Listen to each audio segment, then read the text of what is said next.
고린도후서 6장 1절 2절 우리 한음성으로 함께 봉독하시겠습니다. 우리가 하나님과 함께 일하는 자로서 너희를 권하노니 하나님의 은혜를 헛되이 받지 말라. 가라사대 내가 은혜 베풀 때에 너를 듣고 구원의 날에 너를 도왔다 하셨으니 보라 지금은 은혜 받을 만한 때요 보라 지금은 구원의 날이로다. 아멘. 사도 바울의 서신서를 읽으면 너무 많이 도전이 되고 또 회개도 되고 새로운 다짐과 결심들이 생깁니다. 비록 사도 바울은 이미 오래전에 복음을 전하다가 천국에 가 계시겠지만 저는 서신서를 읽을 때마다 그냥 사도 바울 선생님이 같이 저랑 있는 것 같은, 지금도 제 옆에서 이렇게 말씀하시는 것 같은 그런 느낌이 받습니다. 이게 무슨 말이냐 하면 왜 우리 그 한자 성어 중에 사자 성어 중에 금묵자 흑, 근주자 적 이런 말 있지 않습니까? 검은 거 옆에 있으면 멍 옆에 있으면 검어진다. 그런 말이 있듯이 이게 바울 서신을 읽을 때마다 내가 바울의 영향을 이렇게 받는구나 라는 그런 마음이 들어요. 제가 계속 바울 서신서를 하면서 바울은 이런 고백을 했습니다. 바울은 이런 고백을 했습니다. 이렇게 말씀드리는데 사실은 그 고백 안에는 제 마음속에 나에게 이런 말씀을 주셨습니다. 나도 바울을 닮고 싶습니다. 그런 마음이 생기는 거거든요. 지난주에도 말씀드렸지만 바울이 우리는 하나님과 함께 일하는 자다. 이렇게 바울이 자신을 설명해요. 이 말을 지금 우리말로 다르게 표현을 하면 우리는 하나님하고 동업하고 있습니다. 이런 얘기거든요. 동업자가 되기 위해서는 두 가지가 필요하다고 제가 말씀을 드렸어요. 첫 번째로는 제일 중요한 게 뜻이 같아야 돼요. 만약에 어떤 사람이 사업을 시작했는데 한 사람의 뜻은 돈을 많이 버는 거예요. 한 사람의 뜻은 사회에다가 환원을 많이 하는 거예요. 뜻이 달라요. 그러면 그 사람들이 일을 조금만 하다가 둘이 헤어질 수밖에 없어요. 왜냐하면 목표가 다르기 때문에 그래요. 돈을 많이 벌고 싶은 사람은 세상 사람들에게 쓰고 싶은 마음이 요만큼도 없어요. 근데 나는 돈을 조금이라도 더 벌면 다른 사람들에서 쓰겠다. 나는 그래서 사업을 한다. 나는 누군가에게 좋은 일을 하기 위해서 사업을 한다. 이런 사람은 조금만 쌓이면 또 내놓고 조금만 쌓이면 또 내놔요. 누가 좋다, 누가 옳다라는 얘기가 아니라 이렇게 뜻이 다르면 헤어질 수밖에 없다고요. 오늘 바울이 나는 하나님하고 동업하고 있습니다. 이 말은 나는 하나님과 뜻이 똑같습니다. 그 뜻이 뭘까요? 하나님의 뜻은 오직 하나예요. 한 영혼이라도 더 구원하는 것. 이게 하나님의 뜻인 줄로 믿으시기 바랍니다. 그래서 베드로가 설명하기를 니들이 예수님이 더디 온다고 계속 얘기하지. 사실은 베드로도 예수님을 기다리고 있는 거예요. 500여 명이 보고 있는 데서 주님이 승천하시면서 뭐라고 말씀하십니까? 내가 온다. 너희들이 본 이 모습대로 내가 온다. 그랬을 때 그 당시에 제자들이라든가 함께 모였던 500여 명의 많은 사람들, 은혜 받았던 수없이 많은 사람들, 또한 복음을 전할 때 뭐라고 전했겠습니까? 예수님이 우리에게 말씀하셨던 것들, 마태, 마가, 누가, 요한 말씀들 쭉 전하는 거죠. 주님과 함께 했던 이야기들을 전하고, 그리고 가장 중요한 얘기 뭘 전하겠어요? 우리가 본 그대로 주님은 오신다고 말씀하셨습니다. 그럴 때 사람들에게 그 설교를 할 수밖에 없어요. 본 대로 들은 대로. 근데 주님이 오시지 않아요. 예수님께서 말씀하신 것처럼 예루살렘은 다 박살나거든요. 마태복음 말씀에 보면 너희들 도망가라, 돌아오지 마라, 계속해서 얼마나 큰 어려움이 있을 것인지 말씀하신단 말이에요. 그 말씀들이 다 이루어져요. 근데 주님은 오시지 않아요. 그럴 때 베드로가 뭐라고 얘기합니까? 주님이 천천히 오시는 이유는 한 영혼이라도 더 건져내기 위해서다. 또 예수님 뭐라고 말씀하세요?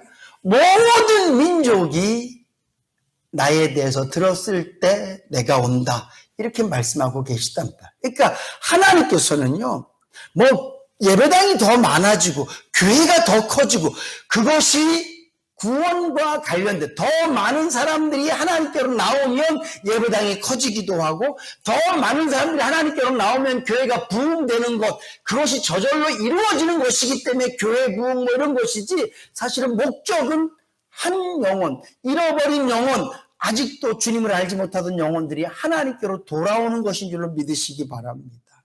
이게 하나님의 뜻이에요. 근데 바울의 뜻이 오직 그거였어요. 한 영혼이라도 더 구원하기 위해서. 사랑하는 성도 여러분, 여러분들 마음속에 이 구령의 열정이 식지 않았나 한번 돌아보세요. 그래요. 은혜 받는 것도 중요하고 열심히 성경 보는 거, 열심히 말씀대로 살려고 노력하는 거 다 중요한데 결국은 주님께서 우리에게 하신 말씀이 뭐예요? 내가 너희들을 제자로 삼은 것처럼 너희들도 복음을 전하고 더 많은 민족으로 제자를 삼고 내 말을 가르쳐 지키게 하라. 영혼 구원이잖아요. 주님께서 성령이 너에게 임하시면 교회가 부흥될 거라고 말씀하신 게 아니라 성령이 너에게 임하시면 땅끝까지 이르러 복음의 증인이 될 거라고 말씀하신 거예요. 결국은 교회가 마지막 목적, 교회가 반드시 우리 마음속에 꺼트리지 말아야 될 불꽃이 있다면 그것은 영혼을 향한 뜨거운 구령의 열정인 줄로 믿으시기 바랍니다. 우리 마음속에 목사가 목회하면서 그래 교회만 좀 평온하고 뭐 우리 성도들 더 성도 영적으로 성장되어지고, 근데 성장의 이유와 목적은 결국 내가 성장해서 내가 예수님 닮아서 내가 말씀대로 살아서 결국은 뭐 되는 거예요? 내가 더 많은 영혼에게 예수 그리스도를 증거하는 증인 되는 거잖아요. 사랑하는 성도 여러분, 매일 나가서 뭐 예수 믿으세요, 전도지 돌리고 그런 말씀을 드리는 게 아니에요. 지금은 시대적으로 물론 특별하게 하나님께서 그런 일을 위하여 부르신 분들은 그런 일들을 해야 되겠지만 우리는 일상 속에서 하나님 나를 통하여서 더 많은 사람들이 예수 믿기 원합니다. 그래서 내가 말을 고치겠습니다. 내가 예수님의 전도지가 되겠습니다. 이 구령의 열정이 우리에게 뜨겁게 늘 있어야 하나님과 함께 동업할 수 있는 줄로 믿으시기 바랍니다. 두 번째로 동업자는요, 똑같이 투자해야 돼요. 하나님께서 우리를 위해서 예수를 이 땅 가운데 보내주셨잖아요. 다른 말로 하면 하나님의 모든 것을 우리에게 다 주신 거예요. 근데 바울은 그의 삶 전부를 하나님께 드렸어요. 그래서 그가 고백할 수 있는 게 나는 하나님과 동업하고 있다라고 말할 수 있는 거거든요. 저도 서두에도 말씀드렸던 것처럼 바울 서신 읽으면서 바울이 옆에 있다. 바울이 하는 말들에 내가 자꾸 영향을 받는구나. 그래서 참 감사해요. 그래서 저도 사도 바울처럼 나도 하나님의 동력자가 되고 싶고 하나님과 동업한 목사가 되고 싶어요. 그러기 위해서 제 마음속에도 영혼을 향한 아직도 주님을 알지 못하는 사람들에게 그 복음의 뜨거운 열정이 제 안에 있어야 되고, 그리고 나도 하나님께서 나를 위해서 다 주신 것처럼 나도 하나님을 위해서 내 모든 것들을 포기할 수 있는 사람이 돼야 되는 거죠. 그래서 이 바울 서신을 보면서 자꾸 바울의 영향을 받거든요. 어떤 바울의 능력을 사모하는 게 아니라 바울이 그 하나님을 향한 그 열정들, 이 고백들이 저에게 얼마나 도전이 되는지 몰라요. 저희들이 계속해서 사도행전, 로마서, 또 고린도 전후서를 지금 하고 있는데 여러분들도 이 바울의 서신서를 공부하면서 바울에게 많은 영향을 받으실 수 있기를 주님의 이름으로 축복합니다. 하나님의 말씀을 들을 때마다 좀 영향을 받으실 수 있기를. 이왕이면 여러분들도 하나님, 나도 하나님과 동업한 사람입니다. 이렇게 고백하실 수 있기를 주님의 이름으로 축복합니다. 오늘 바울이 이렇게 고백을 해요. 나는 하나님과 동업한 자로서 너희들에게 권하는데 은혜를 헛되이 받지 말라. 오늘 이 의미가 어떤 의미일까요? 은혜를 헛되이 받지 말라. 하나님의 은혜는 우리에게 예수를 믿기 전에는 예수 그리스도가 우리에게 은혜고요. 예수를 믿고 난 다음에는 하나님의 말씀이 우리에게 은혜인 줄로 믿으시기 바랍니다. 그래서 믿지 않았던 우리에게 하나님께서 은혜를 주셔서 예수 그리스도를 믿게 하셨어요. 이게 큰 은혜예요. 거저 주셨다는 얘기고, 은혜라는 말은요, 선물이란 뜻이에요. 선물은 그냥 내가 아무것도 안 해도 그냥 나에게 주어지는 게 선물이죠. 내가 눈꽃만큼이라도 뭘 받기 위해서 노력했다면 그건 선물이 아니라 대가예요. 내가 헌금을 해서 구원을 받는다면 구원은 선물이 아니라 대가예요. 내가 착한 일을 해서 구원을 받는다면 그것은 선물이 아니라 착한 일에 대한 대가예요. 근데 구원은 하나님의 은혜, 선물이에요. 내가 뭘 했든지 안 했든지 관계없이 하나님께서 나에게 주신 선물, 그것이 은혜인 줄로 믿으시기 바랍니다. 그리고 두 번째 은혜는 하나님의 말씀을 깨닫는 것. 그래서 은혜라는 말에는 선물이라는 의미도 있고요. 또 은혜라는 말에는요, 카리스마라는 뜻이 있어요. 이 카리스마라는 깨닫다는 뜻이거든요. 그래서 내가 하나님의 은혜를 받습니다라는 말은 내가 예수 그리스도를 믿었습니다라는 말이고, 또 하나는 내가 하나님의 말씀을 깨닫습니다라는 의미예요. 특별히 고린도 교회에게 은혜를 헛되이 받지 말라. 이 말은 이미 예수를 믿은 자들에게 주시는 말씀이거든요. 예수를 믿은 자들에게 은혜를 헛되이 받지 말라는 말은 너희가 하나님의 말씀을 깨달았는데 이 깨달은 말씀을 헛되이 받지 말라는 말은 아는 것으로 그치지 마라. 결단하는 것으로 그치지 마라. 눈물 콧물 쏟고 회개하는 것으로 그치지 말고 그 말씀의 열매를 맺어라 라는 말씀이에요. 이제 내일이면 명절이 휴가가 시작되어지고, 이제 특별히 주부들은 굉장히 바쁠 거예요. 얼마나 막 공들여서 시장도 보고 땀 흘려가면서 음식을 막 만들 거예요. 그리고 이 음식을 딱 차려놨어요. 이게 은혜죠. 아무것도 안 하고 받았으면 이게 은혜야. 근데 이 은혜를 헛되지 않게 하는 것은 맛있게 먹어주고, 다 먹고 난 다음에 고맙습니다, 감사합니다, 정말 맛있었습니다, 설거지는 내가 할게요, 이러면 음식을 한 아내에 대한, 어머니에 대한 은혜가 헛되지 않은 거예요.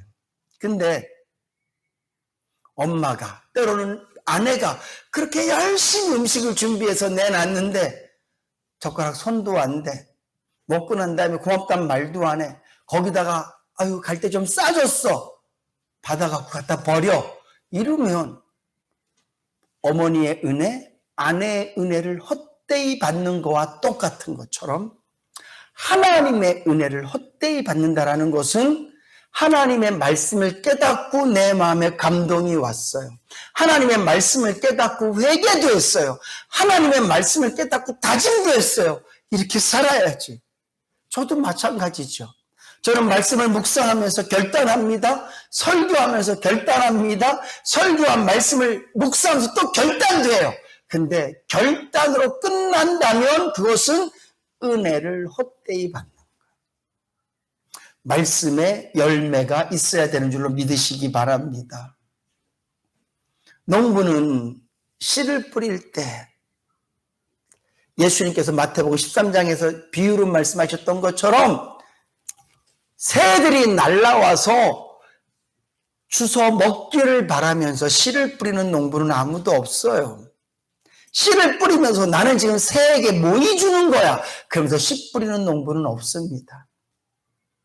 씨를 뿌리면서 싹은 잘 나기를 바라면서 씨를 뿌리는 농부도 없어요. 또 씨를 뿌리면서 조금 자라서 꽃도 피고, 씨를 뿌리면서 그래도 좀 더 많이 자라서, 그래서 내가 자라는구나, 아유 내가 요만큼 자란 것으로 나는 만족한다, 그러면서 씨 뿌리는 사람은 아무도 없다고요. 씨를 뿌릴 때는 30배, 60배, 100배 열매 맺기를 바라면서 씨를 뿌리는 거예요. 하나님께서 저와 여러분들에게 하나님의 말씀을 깨닫게 하실 때는 말씀 듣고 하나님 내가 죄인입니다, 물론 그것도 참 좋고 훌륭한 일이에요. 하나님, 내가 말씀을 깨닫습니다. 그 말씀대로 살겠습니다라고 다짐하는 것도 굉장히 중요한 일이에요. 근데 하나님께서 궁극적으로 우리에게 말씀을 듣게 하시고 말씀을 깨닫게 하시는 이유와 목적은 말씀의 열매를 맺도록 하기 위해서 우리에게 말씀을 깨닫게 하시는 줄로 믿으시기 바랍니다. 이 말씀을 묵상하면서 저도 많이 반성이 됩니다. 올 한 해 제가 벌써 9월 마지막 주인데 얼마나 많은 설교를 했겠어요. 설교를 했다라는 말은 내가 얼마나 많은 말씀을 묵상했고 그 말씀을 또 묵상했고 그 말씀을 또 묵상했고 얼마나 많이 다짐했겠습니까? 하나님, 내가 말씀대로 살겠습니다. 하나님, 내가 정말 목사답게 주님께서 나에게 도전하신 대로 내가 살아드리겠습니다. 제가 그거를 글로 썼다면 이미 올해만 해도 노트 한 거는 다 썼을 거예요. 그럼 이제 제가 돌아봐야죠. 마치 시험을 치고 나면 이것이 정답인지 아닌지를 점검해 봐야 되는 것처럼 많은 성도님들이 하나님의 말씀을 듣고 아멘, 할렐루야, 그렇게 살겠습니다 까지 하고 동그라미를 쳐버려요. 나는 신앙의 승리자입니다. 나는 은혜를 받았습니다. 그리고 동그라미를 쳐요. 근데 진정한 동그라미는 이게 정답입니다라고 매김된 것은 그 말씀이 깨달아진 것으로 끝나는 것이 아니라, 다짐한 것으로 끝나는 것이 아니라, 그 말씀대로 살지 못했던 것을 회개하는 것으로 끝나는 것이 아니라 결국은 그 말씀을 지키기 위해서 노력하고 그 말씀의 열매들을 맺어지는 것이 비로소 그때 우리에게 정답이라고 동그라미가 쳐지는 줄로 믿으시기 바랍니다. 다시 말씀드리지만 그 어떤 농부도 예수님께서 말씀하신 길가밭 같은 결과를 얻기 위해서 씨를 뿌리시는 농부는 없어요. 돌짝밭과 같은 결과를 얻기 위해서 씨를 뿌리는 농부도 없어요. 가시떨기밭 같은 결과를 얻기 위해서 씨를 뿌리는 농부도 없어요. 모든 농부는 옥토에 뿌려진 씨앗과 같은 결과를 기다리면서 씨를 뿌려요. 하나님께서도 마찬가지예요. 오늘 저와 여러분들을 이 자리에 있게 하신 것은 당연히 찬양을 통해서 영광 받으시고 말씀도 듣게 하시고 기도도 하게 하심이지만 더 중요한 것은 오늘 저와 여러분들이 깨달은 말씀에 기뻐하고 감사하고 그 말씀대로 살려고 노력하고 애써서 말씀의 결실이 있기를 바라는 마음으로 저와 여러분들을 부르신 줄로 믿으시기 바랍니다. 그런 의미로 이 말씀을 볼 때 은혜를 헛되이 받지 말라. 고린도 교회가 우리가 알다시피 늘 분쟁이 있고 다툼이 있고 시기가 있고 하나님께 은혜를 많이 받았는데 하나님께서 주시는 그 말씀의 깨달음들은 참 많았었는데 그것이 곧 듣는 순간에 끝나고 삶으로 열매가 맺혀지지 않는 고린도 교회를 향해서 은혜를 헛되이 받지 말라라고 말씀하시는데 오늘 이 말씀이 저와 여러분들에게도 다시 한 번 더 도전이 되고 이 말씀 붙들고 회개하고 그리고 은혜를 헛되이 받지 않기 위해서 하나님께서 우리에게 주신 은혜가 헛되어지지 않도록 하기 위해서 노력하며 사실 수 있기를 주님의 이름으로 축복합니다. 깨달은 말씀만큼 열매 맺는 삶, 문제만 있는 삶이 아니라 정답이 있는 삶, 하나님께서 주신 은혜만 있는 삶이 아니라 그 은혜에 열매가 있는 삶으로 살아내지셔서 오늘 저와 여러분들에게 주어진 모든 말씀은 헛된 것이 아니라 열매로 나에게 말씀으로 깨달아졌지만 삶으로 열매 맺어지는 그런 성숙하고 아름다운 성도님들 다 되실 수 있기를 주님의 이름으로 축복합니다.